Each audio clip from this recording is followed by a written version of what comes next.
আমার ভাই খোকন এখানে বক্তব্য দিয়ে গিয়েছে, যেই খোকন ভাইয়ের মুখে ওই খুনি হাসিনার হুকুমে বুলেট দিয়ে তার মুখ ঝাঁঝরা করা হয়েছে।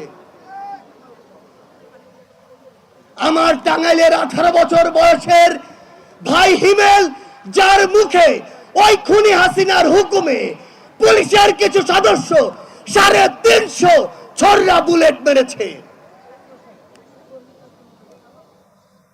2024 সালের ছাত্র জনতার অভ্যুত্থানের হাজারো এমন চিত্রের মধ্যে এগুলো হচ্ছে কয়েকটি চিত্র।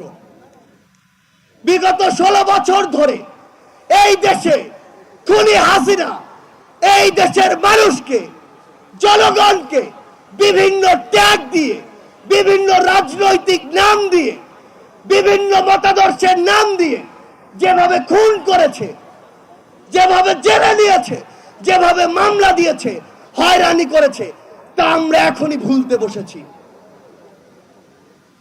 আমরা বিগত 16 বছরে বাংলাদেশের সকল রাজনৈতিক দল বিভিন্ন সময়ে বিভিন্ন ভাবে তাদের বিরুদ্ধে বিভিন্ন ভাবে নামার চেষ্টা করেছি। আমরা কি সফল হয়েছিলাম? বিগত 16 বছরে যখন আমরা এককভাবে বিভিন্ন ব্যানার নিয়ে রাজপথে ওই খুনির বিরুদ্ধে নেমেছি, আমরা কিন্তু সফল হইনি। কিন্তু এই 16 বছরে জুলুম অত্যাচারের পরে সকল রাজনৈতিক মতাদর্শ, দল, মত, ধর্ম, বর্ণ, বয়স ভুলে গিয়ে যখন আমরা ঐক্যবদ্ধভাবে রাজপথে নেমেছি, খুনি হাসিনা দেশ ছেড়ে পালিয়েছে। কিন্তু খুনি হাসিনা দেশ ছেড়ে পালানোর পর এই নতুন বাংলাদেশে আজ কি ঘটছে সেগুলো আমাদের দেখা খুবই গুরুত্বপূর্ণ। এই নতুন বাংলাদেশে আজকে জেলায় জেলায়, থানায় থানায় বিভিন্ন ভাবে আমার যারা শহীদ ভাই, শহীদ পরিবার, আহত যোদ্ধা, তাদেরকে নিয়ে মামলাগুলো নিয়ে পলিটিক্যাল নেগোসিয়েশন হচ্ছে। আজকে টাকার বিনিময়ে মামলা লেখা হচ্ছে, টাকার বিনিময়ে মামলা উইথড্র হচ্ছে। আমরা ওই পুলিশ সদস্যদের, বাংলাদেশ পুলিশকে একটি কথা স্পষ্ট করে জানাতে চাই, ওই খুনি হাসিনা বিগত 16 বছরে আপনাদের এই প্রতিষ্ঠানটিকে টিস্যুর মতো ব্যবহার করেছিল। যখন প্রয়োজন হয়েছে, যেভাবে প্রয়োজন হয়েছে, আপনাদেরকে ইউজ করেছে। আর দিন শেষে যা আত্মসম্মান গিয়েছে, যা মর্যাদা গিয়েছে, আপনাদের গিয়েছে, আপনাদের পোশাকের গিয়েছে। কিন্তু আজ এই অভ্যুত্থান পরবর্তী সময়ে আপনাদের ওই পোশাকটিকে যদি ওই খুনি হাসিনার দোসররা কিংবা অন্য কেউ কিংবা অন্য কোন গোষ্ঠী অন্য কোন ভাবে ব্যবহার করার চেষ্টা করে, তাহলে আপনাদেরকে এক সময় আস্থা করে নিক্ষেপিত হতে হবে। বাংলাদেশ সেনাবাহিনী 2009 সালে তাদের যে ইমেজ, সেই ইমেজটি হারিয়েছে। ওই বিডিআর হত্যাকাণ্ডে যখন তাদেরকে, তাদের অফিসার ভাইদেরকে হত্যা করা হয়, তারা নিশ্চুপ ছিল ওই খুনি হাসিনার চক্রান্তে, খুনি হাসিনার হুকুমে। ওই শাপলা চত্বরে যখন আমাদের ভাইদেরকে বিভিন্ন ট্যাগ দিয়ে উগ্রপন্থী বলে হত্যা করা হয়েছিল, তখন যখন বাংলাদেশ সেনাবাহিনী তাদের জায়গা থেকে ওই তাদের পাশে দাঁড়ায়নি, প্রতিবাদটি করেনি, তখন তাদের ইমেজের ক্ষুণ্ণ হয়েছিল।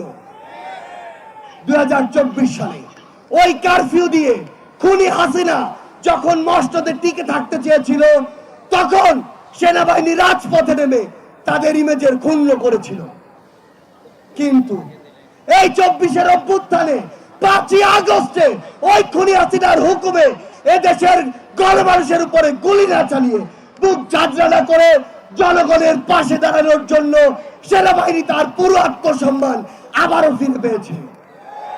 কিন্তু আজ আমরা বাংলাদেশ সেনাবাহিনীকে শ্রদ্ধার জায়গায় রেখে একটি কথা স্পষ্ট করে বলতে চাই, ওই খুনি হাসিনা কিংবা তার দোসর কিংবা ভারতের কোন দালাল কিংবা কোন এজেন্ট যদি আপনাদেরকে ব্যবহার করে বাংলাদেশের মানুষের কাছে আসার, বাংলাদেশের মানুষকে আপনাদের মুখোমুখি করার বিন্দুমাত্র চেষ্টা করে, আমরা আপনাদেরকে আমাদের জায়গা থেকে বলে দিতে চাই, আহ্বান করতে চাই, এই চেষ্টা যেন সকলেই আমরা একসাথে প্রতিরোধ করি।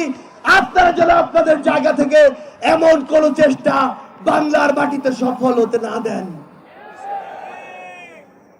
আমরা স্পষ্ট করে আমাদের জায়গা থেকে বলে দিতে চাই, বাংলাদেশ সেনাবাহিনী সহ বাংলাদেশের যে কোনো প্রতিষ্ঠান যারা জনগণের দাবির সাথে থাকবে, জনগণের সাথে থাকবে, দেশের সাথে থাকবে, তাদের সাথেই শুধু জনগণ থাকবে। বাকিদের অবস্থা হবে ওই খুনি হাসিনার মতো। ভারতকে একটা কথা স্পষ্ট করে বলে দিতে চাই, ভারতের সাথে বাংলাদেশের সম্পর্ক তখনই হবে যখন ভারতের সাথে বাংলাদেশের সম্পর্ক হবে সম্মানের, যখন ভারতের সাথে বাংলাদেশের সম্পর্ক হবে সমতার।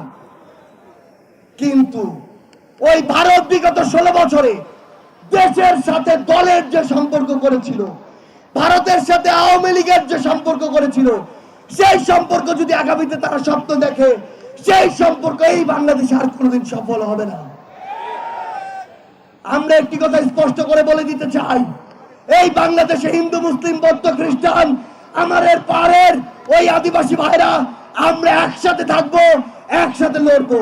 কিন্তু কোন ধর্মের নাম করে, কোন জাতির নাম করে কেউ যদি আমাদের মধ্যে বিন্দু মাত্র কোন উগ্রবাদী চিন্তাধারা, উগ্রবাদী চক্রান্ত করার চেষ্টা করে, সকল ধর্মের যোদ্ধারা আমরা একসাথে তাদেরকে প্রতিহত করব। আমরা একটি কথা আমাদের জায়গা থেকে স্পষ্ট করে বলে দিতে চাই, সেটি হচ্ছে এই বাংলাদেশে বিগত 16 বছরে এই যে গুমগুলো হয়েছে, এই যে খুনগুলো হয়েছে, এই যে হত্যাগুলো হয়েছে, এই যে জুলুমগুলো হয়েছে, এই যে গণপ্রজাতন্ত্রী বাংলাদেশ, গণতন্ত্রের বাংলাদেশকে গণজুলুমতন্ত্রের বাংলাদেশে পরিণত করা হয়েছে, সেই বাংলাদেশকে আবার যদি কেউ ওই পুরনো কায়দায় ফিরিয়ে নিতে চায়, আমরা আর তাদেরকে সেই সুযোগ দিব না। আমরা কি সেই সুযোগ দিব? আমরা কি সেই সুযোগ দিব? আমরা কি 24-এর অভ্যুত্থানের সেই স্পিরিটকে ধারণ করি? আমরা কি সেই স্লোগানে গলা মিলাতে পারি?